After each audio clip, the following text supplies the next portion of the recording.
বাংলাদেশের রাজনীতি আজ এমন এক মোড়ে দাঁড়িয়েছে যেখানে পুরনো সমীকরণগুলো তাসের ঘরের মতোই ভেঙে চুরমার হয়ে যাচ্ছে।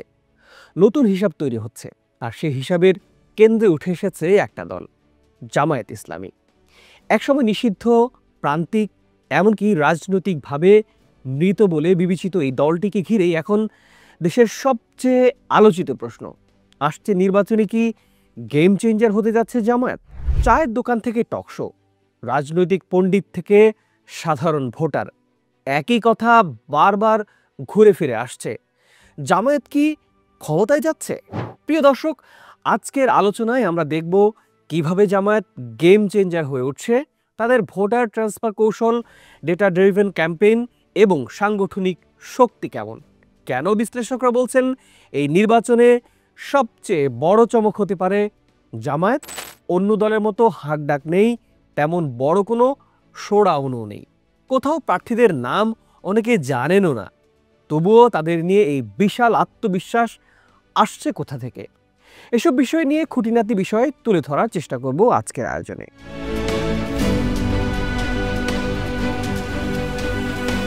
বাংলাদেশের ভোটের ধরন এখন 10 বছর আগের মতো নেই। আগে যে বিশাল মিছিল দেখা যেত সেটার 70 থেকে 80% ছিল টাকার লোক, স্কুল ছাত্র বা শুধু মজা দেখতে আসা মানুষ। মিছিল মানেই জয়ের নিশ্চয়তা, এই ধারণা এখন ভেঙে চুরমার হয়ে গেছে। আজকের ভোটারদের হাতে হাতে স্মার্টফোন, তারা বাসায় বসেই দেখে কার যুক্তি কেমন, কার ইমেজ কেমন, কে সত্যি কাজ করবে। গোপন ব্যালটে ভোট দিয়ে আসার সময় কেউ দেখে না আপনি কোন মিছিলে গিয়েছিলেন। 1996 জামালপুর 4-এ ব্যারিস্টার সালাম তালুকদারের মিছিলে মানুষের ঢল ছিল, তবুও তিনি হেরে গিয়েছিলেন একেবারে অপরিচিত একজন প্রার্থীর কাছে। 2008 ডাক্তার মুরাদ হাসানকে কেউই চিনত না, তবুও পাহাড় সম ভোটে জয়ের রেকর্ড গড়লেন তিনি। 2024 সালের উপজেলা নির্বাচনেও দেখা গেল যাদের নাম ঠিকঠাক পোস্টারও ছিল না, তারা জিতেছে চুপে চাপে। অর্থাৎ বাংলাদেশে মিছিলের ভিড় আর ভোটের ফলাফলের মধ্যে সম্পর্ক এখন সামান্যই। এখানেই জামাতের প্রথম সুযোগ। তাদের শোডাউন নেই, কিন্তু নীরব সংগঠিত ভোট আছে। কেউ কেউ বলে তাদের ক্যাডার আছে, কিন্তু প্রদর্শনী নেই। তাদের প্রচার কম, কিন্তু গোপন ভোটার বেশি। এটাই নতুন রাজনৈতিক বাস্তবতা।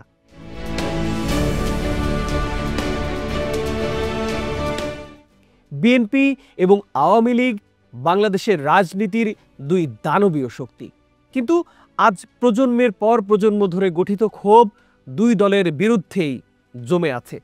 5 আগস্টের পর বিএনপির নেতারা চাঁদাবাজি, বাজার দখল, কমিটি দখল, এসব নিয়ে সাধারণ মানুষের অসন্তোষের সীমাহীন, তারা নাভিশ্বাস হয়ে গেছে। অন্যদিকে আওয়ামী লীগের 15 বছরের শাসনে দুর্নীতি, ব্যাংক লুট, অর্থ পাচার এবং ক্ষমতার অপব্যবহার নিয়ে জনগণের মনে বিরাট ক্ষোভ জমে আছে। প্রতিদিনই সামাজিক যোগাযোগ মাধ্যমে কোনো না কোনো নেতার বিদেশি বাড়ির ছবি ভাইরাল হচ্ছে, আর মানুষের ধারণা আরও পোক্ত হচ্ছে, এই দল আর দেশের সম্পদ রক্ষা করতে পারবে না। এই দুই দলের ব্যর্থতায় বাংলাদেশে তৈরি হয়েছে এক বিশাল রাজনৈতিক শূন্যতা, আর সেই শূন্যতায় পরিচ্ছন্ন দলের ইমেজ নিয়ে ঢুকে পড়েছে জামায়াত।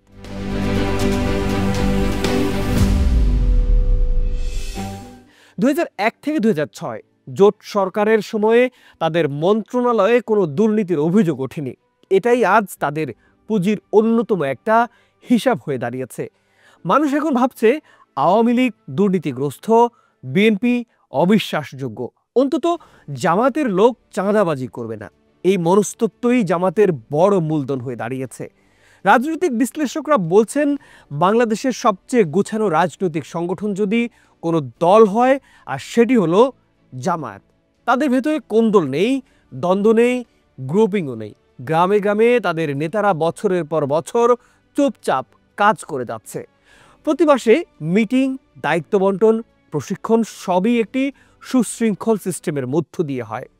জামায়াতের পদবি রোকন থেকে শুরু করে জেলা আমির পর্যন্ত প্রতিটি স্তর অত্যন্ত পদ্ধতিগতভাবে পরিচালিত হয়। তাদের সবচেয়ে বড় শক্তির জায়গা হলো দল ভাঙে না, রাজনৈতিক দমনপীড়ন, গ্রেপ্তার, নিষেধাজ্ঞা কিছুতেই সংগঠন ছত্রভঙ্গ হয় না। এটাই বিএনপি ও আওয়ামী লীগের নেই।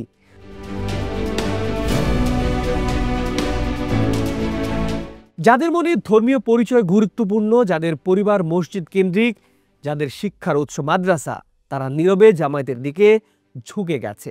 এই ভোটাররা মিছিল করে না, ফেসবুকে স্ট্যাটাসও দেয় না, কিন্তু ভোটের দিনে রাস্তায় বের হয়। এটাই জামায়াতের শক্তি। এই নির্বাচনে সবচেয়ে বড় ওয়াইল্ড কার্ড আন্তর্জাতিক রাজনীতি। ভারত চায় আওয়ামী লীগ ফিরুক, কিন্তু বর্তমান পরিস্থিতিতে সেটা একেবারেই অসম্ভব। বিএনপি ভারতের সঙ্গে সম্পর্ক ঠিক করতে গিয়ে যে নমনীয় অবস্থান নিয়েছে, তা অনেক ভোটারদের মনে বিরক্তির জায়গা তৈরি করেছে। জামায়াতের প্রতি ভারতের ঐতিহাসিক বিরোধিতা আছে, কিন্তু নতুন ইমেজে মডারেট ইসলামী রিব্র্যান্ডিংয়ে তারা যদি সক্ষম হয়, তবে পশ্চিমা দেশগুলো জামায়াতকে সমর্থন দিতেই পারে। যুক্তরাষ্ট্র, ইউকে, ইউরোপীয় ইউনিয়ন সবাই চায় বাংলাদেশ যাতে চীন, রাশিয়ার দিকে না ঝুঁকে যায়। এ কারণে একটি নিয়ন্ত্রিত মডারেট সংগঠিত ইসলামী শক্তি তাদের কাছে কম বিপজ্জনক মনে হতে পারে। সুতরাং আন্তর্জাতিক পরিমণ্ডলে জামায়াতের জন্য সুযোগ হতে পারে, আবার ঝুঁকিও তৈরি হতে পারে।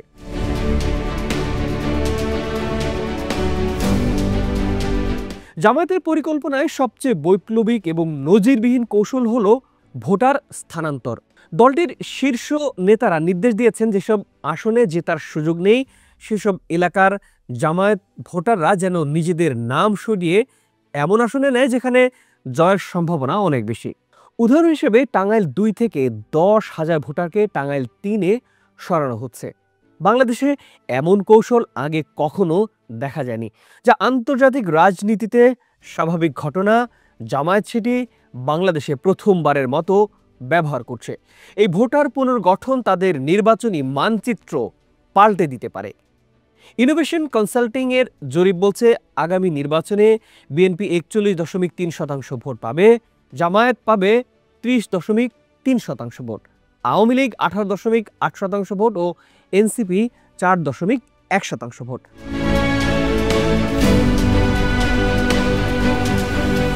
আরও চমকপ্রদ তথ্য হলো 23.3% মানুষ মনে করে জামায়াত ক্ষমতায় যেতে পারে। এটা প্রায় 3 কোটির বেশি ভোটার।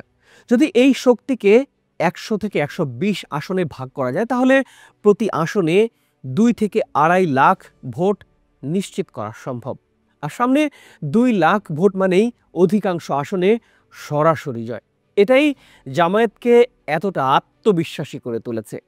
জামায়াত বর্তমানে ডেটা ড্রিভেন বিজ্ঞাপনের উপর ভিত্তি করে রাজনৈতিক ক্যাম্পেইন করছে।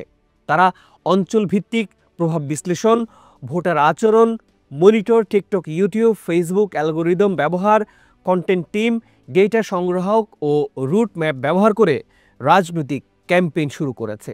এগুলো আজ বিএনপি বা আওয়ামী লীগের মধ্যে একেবারেই নেই। বিশ্ববিদ্যালয়ে ছাত্র শিবির বছরের পর বছর সংগঠিত ছিল, সেটা 5 তারিখের পর সবগুলো বিশ্ববিদ্যালয়ে প্রমাণিত হয়েছে। আওয়ামী লীগের শক্তিশালী ক্যাডার বাহিনী আছে, সেটি বিএনপিরও আছে। জামায়াত সেই মাত্রায় পৌঁছায়নি। মানুষ এখনো অনেকটা নিরীহ টাইপের চোখে দেখে জামায়াতকে। ক্ষমতায় গেলে যদি 2 বড় দল এক হয়ে আন্দোলনে নামে, জামায়াত কি তবে সামলাতে পারবে? আজ অন্তর্বর্তী সরকার হরতাল কন্ট্রোল করতে হিমশিম খায় কখনো, তাহলে জামায়াত কি করবে? এই প্রশ্ন এখনো উত্তরহীন। জামায়াতের বিশ্বাস তাদের শৃঙ্খলা সিদ্ধান্ত বাস্তবায়ন সহজ করবে। প্রশাসনকে সঙ্গে নিলে ক্যাডার বাহিনী লাগবে না। সরকার সরাসরি জনগণের কাছে সেবা পৌঁছাতে পারলে মানুষ নিজেরাই রক্ষা কবচ হয়ে উঠবে। আর শুধু প্রথম 6 মাস শান্তি ও দ্রব্যমূল্যের নিয়ন্ত্রণ ধরে রাখতে পারলে জনসমর্থন আকাশ ছোঁয়া হবে, এটা নিঃসন্দেহে বলাই যায়। এটাই তাদের অভ্যন্তরীণ কৌশল।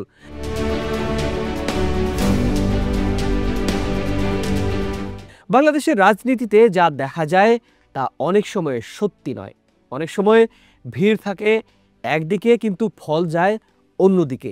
জামায়াতের সংগঠন, পরিকল্পনা, কৌশল সবই নির্দেশ করছে যে তারা লড়াইয়ের জন্য একেবারেই প্রস্তুত।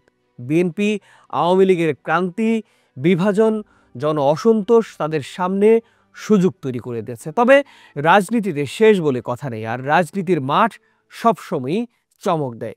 এবারের চমক কত বড় হবে সেটাই এখন পুরো দেশের প্রশ্ন। প্রিয় দর্শক, আজ এ পর্যন্তই। ভালো থাকুন, সুস্থ থাকুন, চ্যানেলটি সাবস্ক্রাইব করে আমাদের সাথেই থাকুন।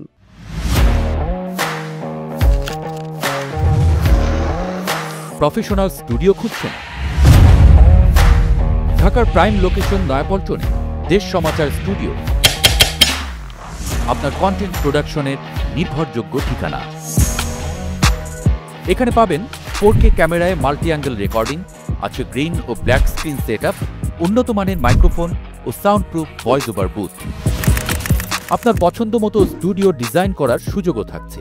হযরত Shahjalal news content, talk show, interview বা পডকাস্ট যা কিছুই করেন এখানে পাবেন প্রফেশনাল সেটআপ আর ফুল এডিটিং সাপোর্ট। আপনার চাহিদা অনুযায়ী বুক করতে পারেন আজই। কল কিংবা হোয়াটসঅ্যাপ করুন এই নাম্বারে 017202106557। ভিজিট করুন আমাদের ওয়েবসাইট ও ফেসবুক পেজ।